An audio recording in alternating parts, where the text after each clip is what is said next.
Hello, everybody. This is Orange Naranja once again with the Facebook Live, number 23 out of 30. So I'm going to put a disclaimer out there for today. Those that know me know that I don't use profanity much. But today I think I'm going to make an exception because there are certain situations where it's okay to use profanity.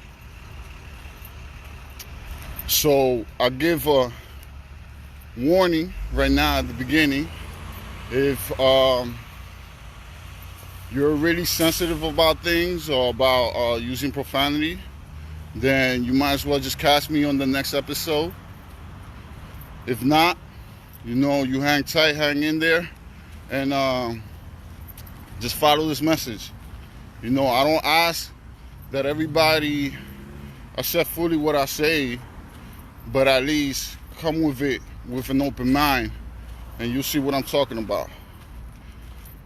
So this is Orange Naranja, Facebook Live number 23 out of 30.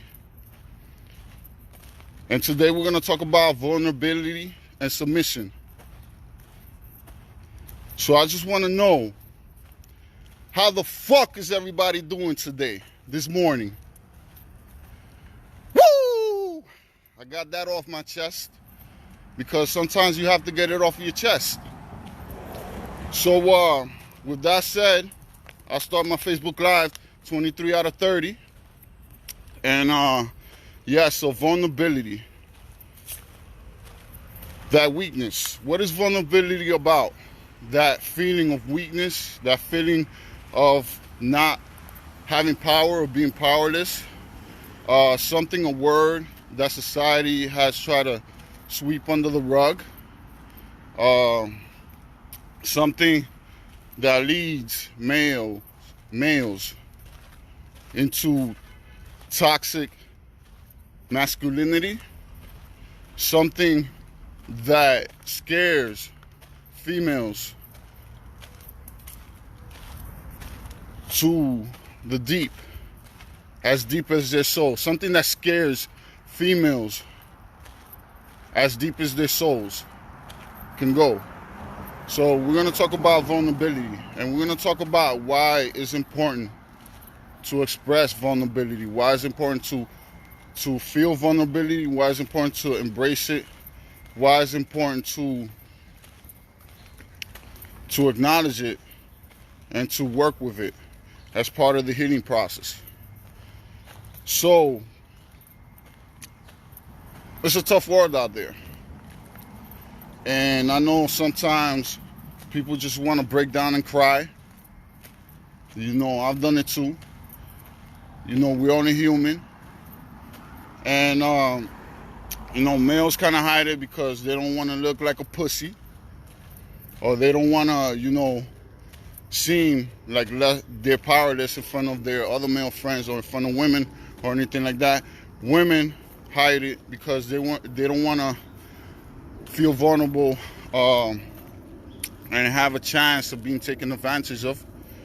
And that's understandable. And this is why I ask for you at your most vulnerable moment to be by yourself in solitude. And this is the importance of solitude and getting to know yourself. And if you have a trusted friend, a shoulder to lean on, that's great. You can be vulnerable. And you could be as weak as you want to be in front of them. It's okay. It's human. It's only human nature. We have many facets to our human nature. And we need to express them in a healthy way. So if you had a rough day, if at anything, and you just want to curl up into a ball and die, go to a corner and curl up into a ball and die. Die as many times as you need to. If you need to cry, let those tears flow. Let those tears flow freely. Because this right here, when you cry, it's like you're healing the soul. And it's okay to cry. It's okay to cry for women. It's expected by society. And for men, it's okay to cry. It's okay to cry too. If you don't want anybody to see you, just Just go in solitude. And I say curl up into a ball and die as many times as you need to, because it's the ego actually dying. And just like the phoenix, when you're just about down and out and the ashes are spread out on the floor and everybody thinks that you're out for the count, then you go up and you rise once again, stronger than ever. So let me speak to you about strength. Yes, we must be gentle souls. Yes, we must always do good. But let's face it, we live in a world that's not so nice a lot of the times. We live in a world that's not so gentle. And a lot of the times society before has been dictated by those who believed they were more, and still is, believed that they were more stronger and powerful than other people. And as spiritual people, we must stand strong. We must stand tall. It's not enough to say, well, yeah, I'm going to kill him with kindness, or I'm going to be gentle. Yes, you should, about 99% of the times. But then comes those times where you need to unleash that other side. And I'll tell you, I had a post the other day, and that I wrote, that it says that sometimes you need to be rude to be kind. Sometimes you need to be an asshole to be kind. Sometimes you need to be a bitch to be kind. Reason being is that sometimes the other person or the other party might not take your kindness as well, or that's the only language that they can speak. Sometimes you need to snap them out of this trance that they're in, this trance that the world puts them in. And somebody raised a good point. They said, well, it's craziness, it's madness to behave in such a way that you're rude towards another person and you can still be kind. Well, you still can. I'll let you know. I'll let you know how. In my line of work, kindness, gentleness, and respect works about 95% of the time. That other 5% of the time is like, you really need to have character.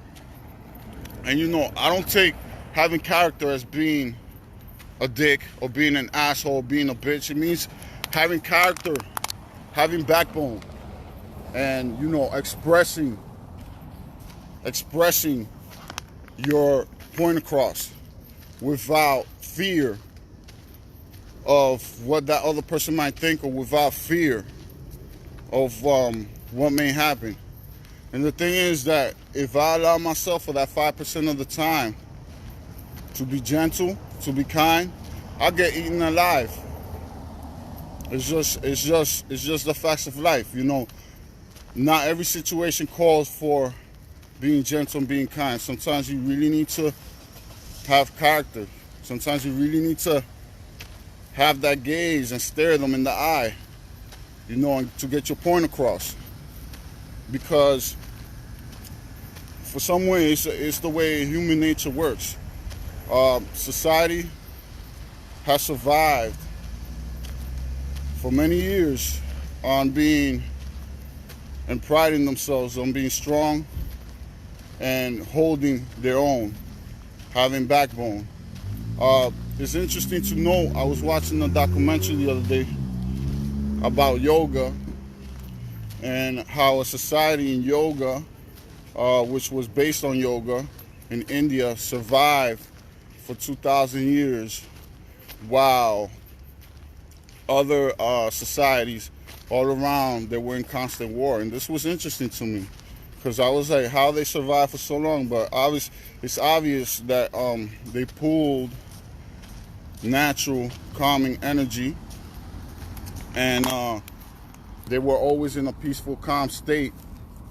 And other than that, forces, outside forces also protected them. But it came a time that they also fell, just like with every civilization.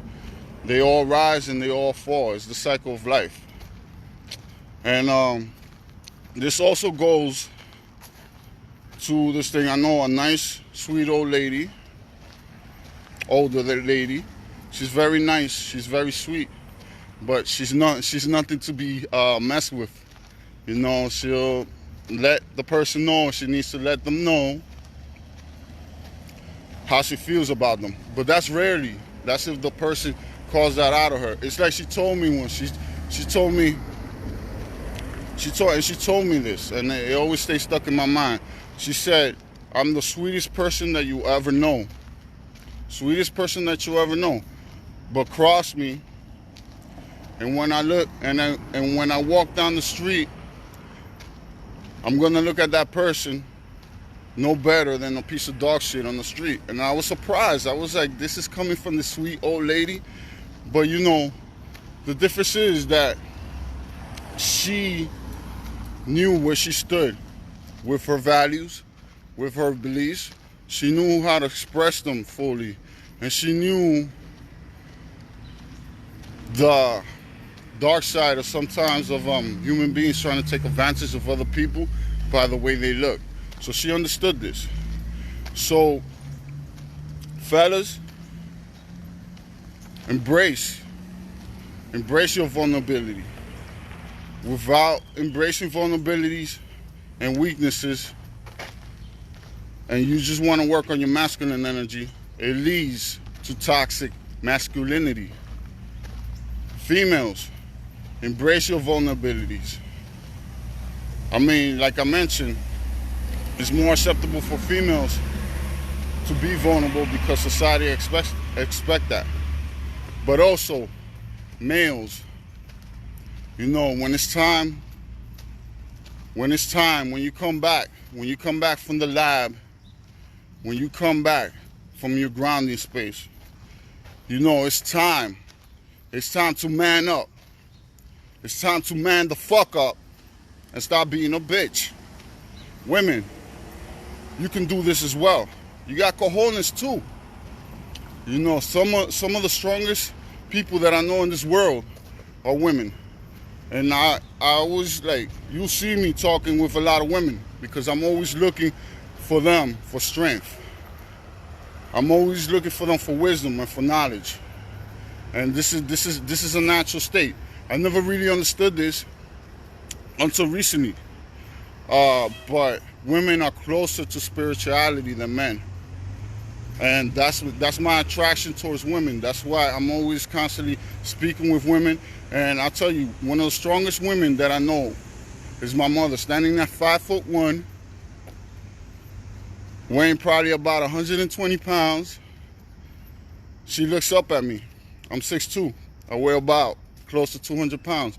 She looks up at me. She says, "You know what? I don't care that you're taller than me. I don't care that you're stronger than me.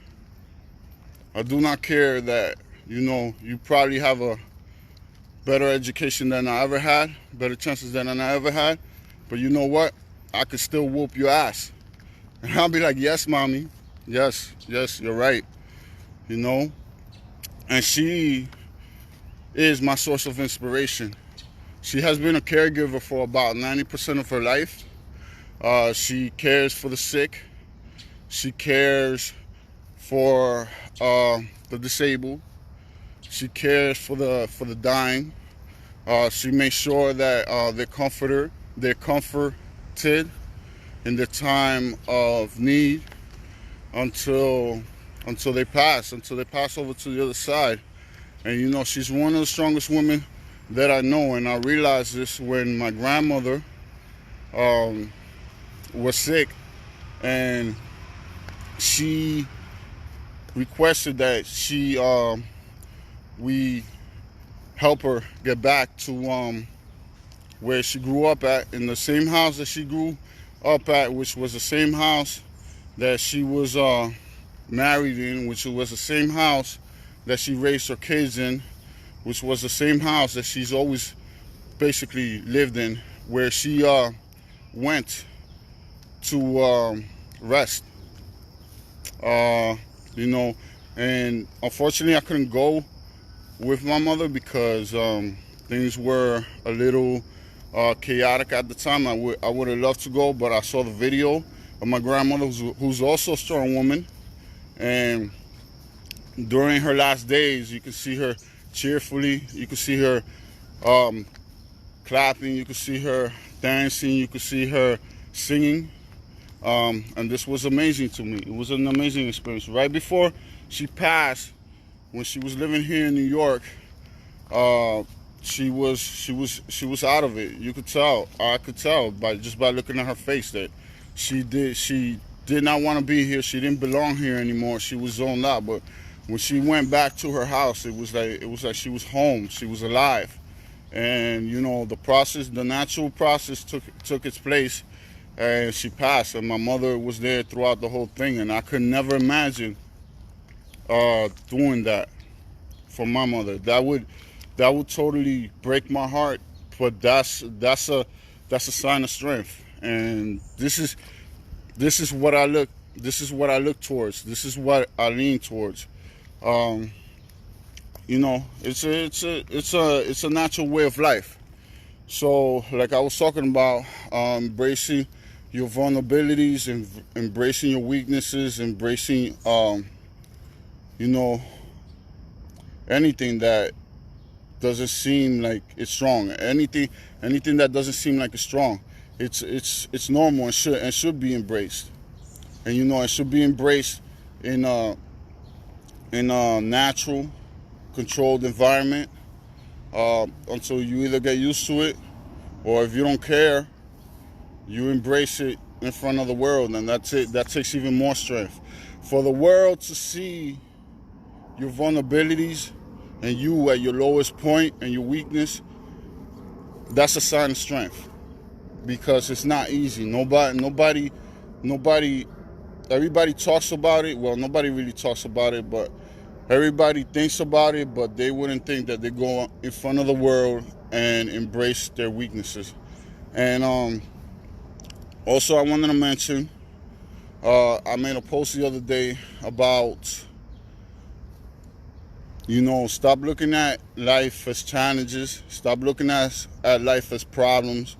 Get that out of your vocabulary, because once you say life is challenges, life is problems, you're creating anxiety, you're creating stress, your mind blocks, your peaceful state is compromised. So a better way to go about it is to say, I welcome all events, I welcome all people that enter my life, that are here to increase my wisdom and my spiritual power and stamina. Understand when you say this, and let me repeat it again. I welcome all events, all events. I welcome all people. I welcome all events and all people into my life that will increase my wisdom, spiritual stamina, and power. So what is it saying? You have to be careful with what you're saying, because unless you're ready to accept the real you, and you're ready to accept what comes forth after this, then you're not ready to say that. But once you're ready to accept, and you don't even have to be ready, but once you know that you want to move into that direction, then you can say it. You don't have to be ready. You don't have to know how you're gonna do it. That's imperative. I mean, it's negligible, if I said it right. It's close to nothing. You don't have to know how. You just have to know why you're doing it. Do you want to do it? Then you say it. Understand what happens after you say it. Understand what happens after you accept it. After you accept it, after you say it, after you say it, excuse me, your life starts changing. And whatever comes your way is no longer a challenge. It's no longer a problem. It's no longer an issue. There's no competition. Once you say that and you accept it, you sign it, you co-sign it, you burn it into your brain, everything that comes after that It's a learning process. And, you know, as I mentioned before, I am a student of life. A student of life. And I am willing to accept all the lessons that life has to me for my higher self, for the good of me, for the good of everybody, for the good of everybody around me. And understand when you say this, that it might not be pretty. Lord knows it might not be pretty. Lord knows it might not be safe. Lord knows you might not be safe all the time. Lord knows that it won't be easy. Lord knows it won't be easy. But you know what? There'll be a deep sense of satisfaction that you cannot get from anything else. That money can't buy you. Deep sense of satisfaction that nobody can give you and nobody can take away from you. And that's when you start living. So, are you going to settle for a mediocre life? Doing everything and saying everything that everybody else does and says? Or are you going to burn your own path and follow it? So, I also wanted to get into a couple of things.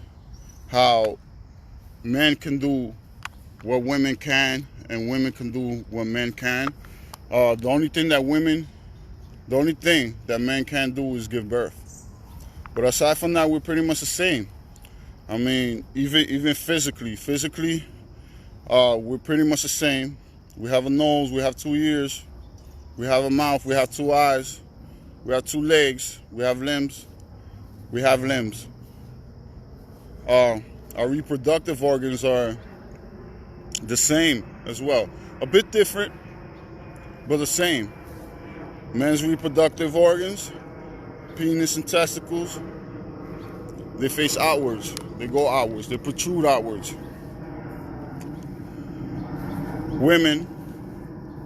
Women's reproductive organs, sexual organs, they go inwards. So this is telling you that we're pretty much the same. Not that much different. So very little difference. For all you single parents out there, you know what I'm saying when you gotta fill in the role of being a mother and father, or you gotta fill in the role of being a father and mother at the same time for your child, because your child needs it. And your child actually needs both parents. But if that's not the case, if life didn't agree to you having that, then you got to make the best out of it, right?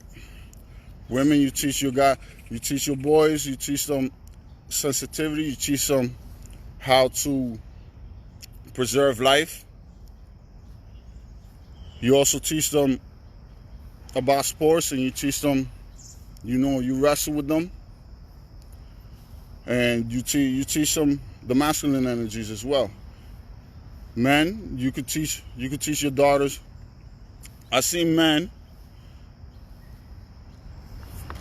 excuse me. I see men, and it surprised me, brushing their daughter's hair. I see men dressing their daughters up. And that's what a real man is about. Knowing that these little and simple things are not going to change him as a man, because he's sure himself. These little simple things actually open up his mind as he reflects on his sensitivity, as he embraces them. And it's good bonding time for the daughter. Men, teach your daughters about manly things. Teach them how to fix cars. Teach them how to hold their own in case they get into a scuffle. Teach them how to be a strong woman. I mean, they already know that, but they haven't realized it yet. But teach them how to be strong. Teach your kids how to be strong. Use affirmations every day. Get them involved. Let them make decisions. Let them lead. Say, what do you want to do today? Where you want to go? What do you think about this? What do you think about that? Let them have confidence in themselves. Let them explore the world. Not by themselves, but with you as a guide. because that's what we are. We're guides. We don't own our children. Our children are not ours to own.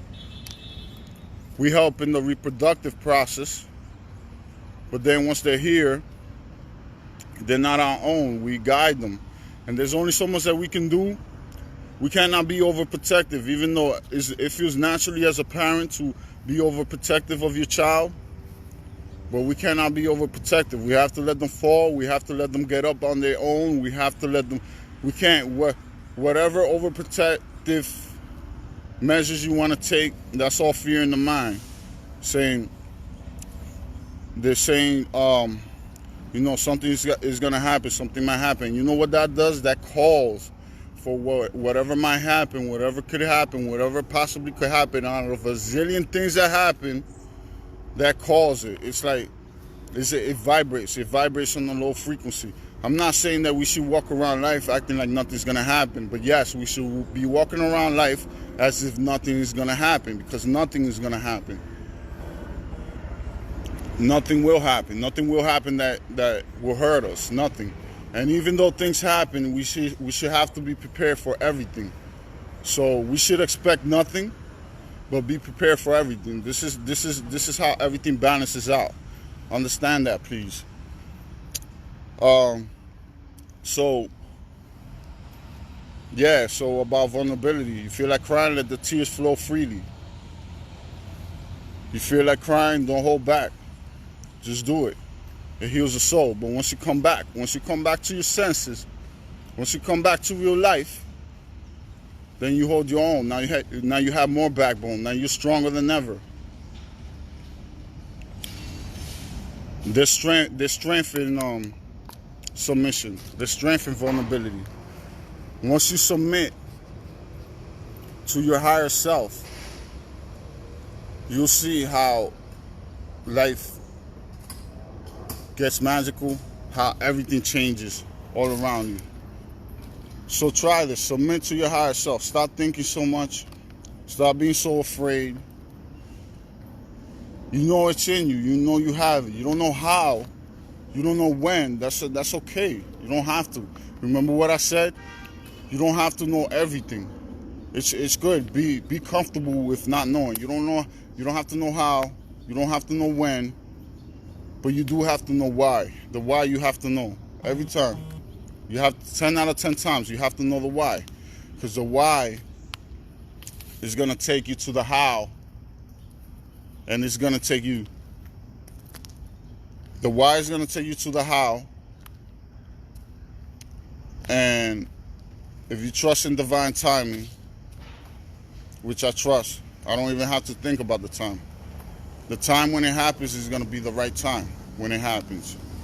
So be comfortable with this. We live in a society that says if you don't do this at the right time, you're slow. If you don't do this at this time, then you have all these competitors around you winning the race. No, like I mentioned the other day, no, reject that. You're here to travel at your own pace when you're ready. But remember, don't wait too much. Don't wait too long. Take little breaks here and there. Rebuild yourself. Take little breaks here and there, analyze yourself, break yourself down, and then rebuild yourself up from the ground up. Not from the outwards in, not from the top to bottom, but from the ground up. Remember what I said, a strong foundation can't be shaken, cannot be stirred. A strong foundation will stand tall. Wind, hail, earthquakes, turbulence, anything. Stand strong.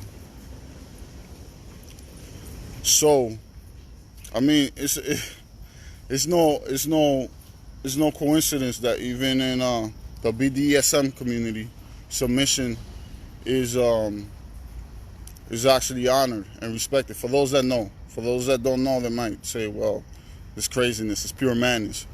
But there's strength in submission. When you submit yourself to a situation or event, it's acceptance. It's that you accept that whatever happens is out of your hands, and that you let life take its natural course. So it's strengthened that. In a society that shuns submission, saying, well, you shouldn't submit, you shouldn't be weak. In a society that does that, it doesn't allow people to grow. It allows people to for limited thinking. And you should know exactly what you submit to. Shouldn't submit to everybody, shouldn't submit to everything. And you know, ladies, gentlemen, when you're in a relationship, I find that it works best. Even though, and I've spoken about this before, even though ladies, you run the show, we all know that. I won't accept it all the time, but I know ladies run the show all the time. All the time. All the time. There's no denying that. But you know, let your man feel like a man. Let him lead sometimes. You know, even though you know you're gonna have the final say, the final decision, but let him lead. Let him feel like a man. Let him be a man. Let him lead. So what you wanna do now? Where you wanna go? All right. It's a bit of a form of submission, and it makes a man feel like a man when he can lead his woman around, not boss her around. There's a difference. Not tell her what to do, but inspire cooperation through leadership, through firmness, through gentleness, through intelligence. So it's inspire cooperation.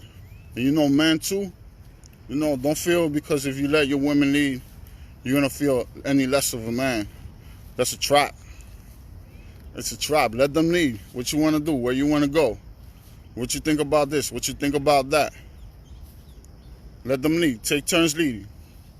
Like, I'm all for a strong woman leading. I'm all for that. You know, as long as what you say makes sense, and you know, you lead with direction, you lead with conviction, you lead with intelligence, and you lead with not bossing around, but you lead with firmness, and yet again gentleness, at the same time knowing that, you know, we don't all the times follow what you say, because we don't follow what you say, not because we don't want to, but because sometimes we don't have that understanding. So yes, I'll talk about the comments later. I gotta go for now. This is Orange Naranja. Thank you very much for watching. Facebook Live 23 out of 30. I have 7 more left. Thank you for watching. Bye.